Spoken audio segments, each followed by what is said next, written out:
अब परमात्मा कबीर जी का भेद है वेदों में, वो क्या करता है, जैसा कि अभी गरीबदास साहिब जी ने अपने भगवान कबीर जी के बारे में बताया कि सतगुरु जो चाहे सो कर ही, जो चाहे सो कर ही, 14 कोट दूत जम डर ही, ऊत भूत जम त्रास निवारे, और चित्रगुप्त के इस काल धर्मराज के कागज पाड़े। अब जैसा आपने सुना कि कबीर परमेश्वर ने, एक कमाल नाम का लड़का मुर्दा था, दरिया में बहता हुआ जा रहा था। शेख तकी जो सिकंदर लोधी राजा दिल्ली के बादशाह का धार्मिक गुरु था,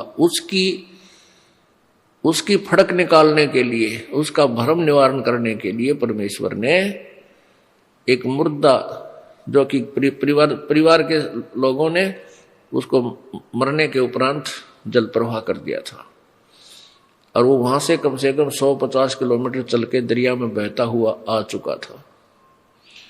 उसको जीवित किया, धर्मराज के दरबार से छुड़वा लाए वो परमात्मा। ऐसे ही एक शेख तकी जो धार्मिक पीर था सिकंदर लोधी राजा का, उसने आखिर में ये शर्त रख दी कि मैं कबीर को अल्लाह तब मानूंगा जब ये मेरी लड़की को जीवित कर दे जो कब्र में दबा रखी है। मृत्यु हो चुकी थी 12-13 वर्ष की कन्या की, और वो एक कब्र में दबा रखी थी। महीना सारा हो गया था, महीना 20 दिन हो गए थे। तब परमेश्वर ने कई हजार व्यक्तियों के सामने, राजा सिकंदर लोधी के सामने और पीर के सामने वो कब्र फड़वा के और कहा था, हे जीवात्मा जहां भी है, कबीर हुक्म से वापस आ, इस शरीर में प्रवेश कर बेटी बाहर आ। तुरंत ही वो लड़की जीवित होकर के परमात्मा के चरणों में दंडवत प्रणाम किया। बोलो सतगुरुदेव। तो ये तो परमात्मा की लीला प्रत्यक्ष हमने सुनी और देखी है। अब वेद गवाही दे रहे हैं इसकी। अब देखिएगा, ये ऋग्वेद, ये ऋग्वेद द्वितीय भाग बासाबासी, इसका अनुवाद करता कौन है, ये कहां से प्राप्त है, छपया है, प्रिंटेड है।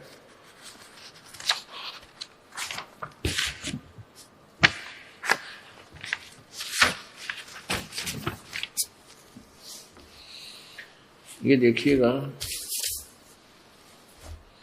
प्रकाशक है पंडिता राकेश रानी, और प्रधान कार्यालय वेद मंदिर महात्मा वेद भिक्षु सेवा आश्रम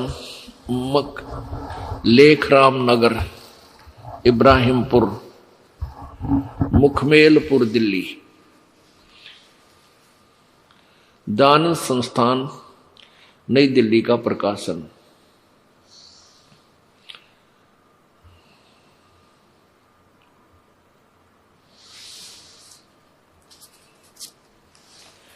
अब इसमें आपको दिखाते हैं ऋग्वेद मंडल नंबर 161 यानी 161, ऋग्वेद मंडल नंबर 10 सूक्त नंबर 161 और मंत्र नंबर 2।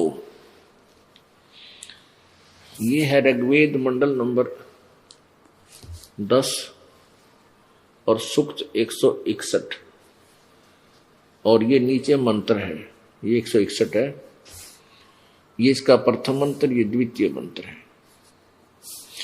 इसमें क्या लिखा कि यदि रोगी की शक्ति, यदि किसी रोगी की जीवन शक्ति समाप्त हो, यदि वह सीमा से भी पार हो गया है, यदि वह मृत्यु के सन्निकट चला गया है, तो भी उसे मैं भारी कष्टप्रद रोग के पंजे से मुक्त कराऊं तथा उसे 100 वर्ष यानी 100 वर्ष के जीवन हेतु बल संपन्न करूं। यदि रोगी की जीवन शक्ति समाप्त हो रही हो और उसका रोग सीमा को पार कर गया है, तो भी परमात्मा उसे इस कष्टप्रद रोग से मुक्त कर 100 वर्ष का जीवन दे सकता है, 100 वर्ष का।